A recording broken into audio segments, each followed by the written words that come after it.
પાટણથી મહત્વના સમાચાર સામે આવી રહ્યા છે। સુથારી કામ કરતા યુવકને જીએસટીની 1,96 લાખની નોટિસ ફટકારવામાં આવી છે। 11 જેટલી બોગસ કંપનીના નામે કરોડોનું ટર્નઓવર અને યુવકે કહ્યું કે મજૂરી કરીએ છીએ અને કદી લાખ રૂપિયા પણ જોયા નથી। પાટણના સમી તાલુકાના દુધકા ગામના સામાન્ય પરિવારના યુવક સુનિલ સથવારાને બેંગલુરુ જીએસટી વિભાગ તરફથી 1,96 લાખ રૂપિયાનો ટેક્સ ભરવાની નોટિસ મળતા ખળભળાટ મચી ગયો છે। આ નોટિસમાં જણાવવામાં આવ્યું છે કે યુવકના નામે દેશના વિવિધ રાજ્યોમાં 11થી વધુ પેઢીઓ ચલાવવામાં આવી રહી છે, જેમાં કરોડોનું ટર્નઓવર નોંધાયું છે। યુવક અને તેના પરિવારજનોએ આ મામલે તપાસ કરતા જણાવવામાં આવ્યું હતું કે કોઈ વ્યક્તિએ તેમના નામના બનાવટી દસ્તાવેજોનો ઉપયોગ કરીને મોટી છેતરપિંડી આચરી છે। આ ગંભીર બાબતે ધ્યાનમાં લઈને સુનિલ સથવારા તેના પરિવારજનો સાથે પાટણ એસપી કચેરીએ પહોંચ્યા હતા। જોકે યુવકે ગૃહ વિભાગ અને ક્રાઇમ બ્રાન્ચમાં પણ ફરિયાદ નોંધાવી છે।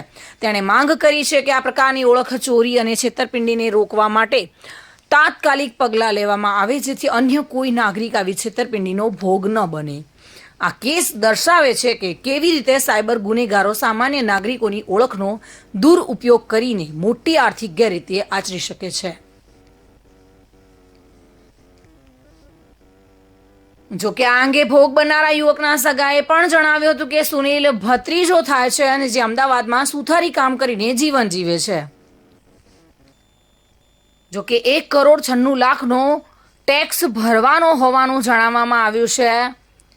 વકીલની પણ સલાહ લેવામાં આવી છે। સાયબર વિભાગમાં ફરિયાદ કરવામાં આવી છે। યુવકને જીએસટીની 1,96 લાખની નોટિસ ફટકારતા સમગ્ર મામલો ચકચાર મચી જવા પામ્યો છે। જો કે 11 બોગસ કંપનીના નામે કરોડોનું ટર્નઓવર થઈ રહ્યું છે અને આ યુવક મજૂરી કરીને ગુજરાન ચલાવે છે। જો કે હાલ તો તેના પર 1,96 લાખની નોટિસ ફટકારવામાં આવી છે।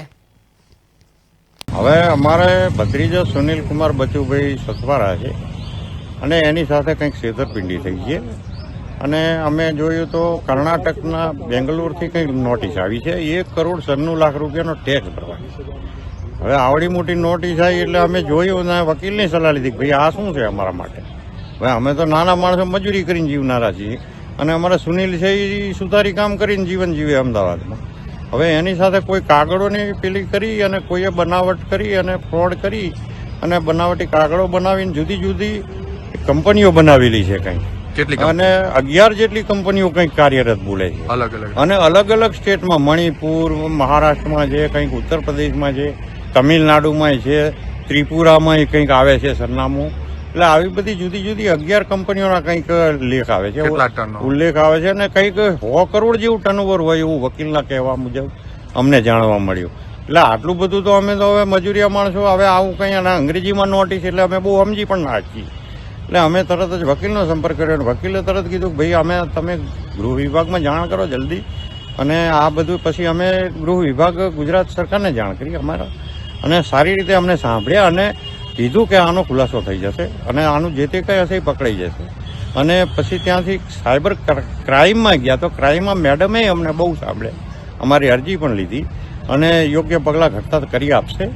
પણ જોકે આવું અમારી સાથે કંઈક અમારા સુનિલ સાથે કંઈક ફ્રોડ થયું છે અને એના બનાવટી કાગળોથી કંઈક દસ્તાવેજી પુરાવા બનાવટી કરી અને કોઈને કોઈ રીતે આ લોકોએ આવું મોટું કૌભાંડ આચરેલું છે અને 100 કરોડ ઉપરનું કંઈક ટર્નઓવર થતું હોય એવું લાગે છે।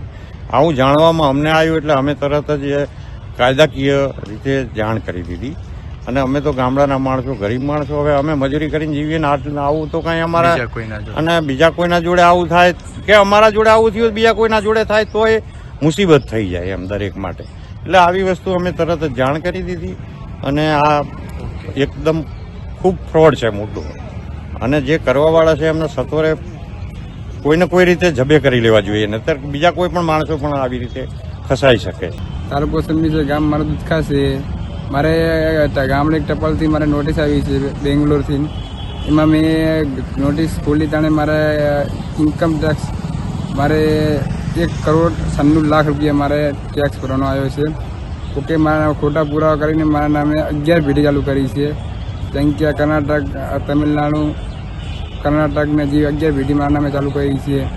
એમાં અમે વકીલની સલાહ લીધી. વકીલે અલગ અલગ કાગળ અમને કાઢી આપ્યા. જે હાલ મારા નામ ઉપર 100 કરોડનું કૂપન ઉડેલું છે. વસંત કડિયા સાથે bureau report, today Gujarati news.